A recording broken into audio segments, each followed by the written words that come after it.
ಬಾಬಾ ಅಂಬೇಡ್ಕರ್ ಹೇಳಿದ ಈ ಸ್ವಾತಂತ್ರ್ಯ ನನಗೆ ಬೇಕು. ಹಾಗಿದ್ದ ಅದಕ್ಕೆ ಸಾಧನೆ ಏನು? ಶಿಕ್ಷಣ. ಶಿಕ್ಷಣ. The only thing which can emancipate or make you free from all evils is education. ಶಿಕ್ಷಣ.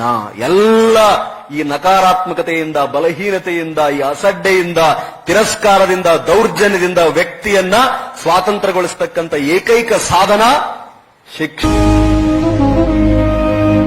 ಸಂಕಟದಲ್ಲಿ ಬಂದೆ ಆಗಿ ಆಧಾರ, ಆಗಿ ಆಧಾರ, ಆಗಿ ಆಧಾರ. ನಿನ್ನಿಂದ ಅಸಮಾನತೆ ಈಗ ದೂರ, ಹೋಯ್ತು ಭಾರ, ಮರೆಯಾಯ್ತು ದೂರ. ಸಂಕಟದಲ್ಲಿ ಬಂದೆ ಆಗಿ ಆಧಾರ, ನಿನ್ನಿಂದ ಅಸಮಾನತೆ ಈಗ ದೂರ. ನೀ ತೋರಿದ ದಾರಿ ದೇಶ ಸಾಗಿದೆ, ಸೂರು ನೀರು ಭೇದವೀಗ ದೂರವಾಗಿದೆ.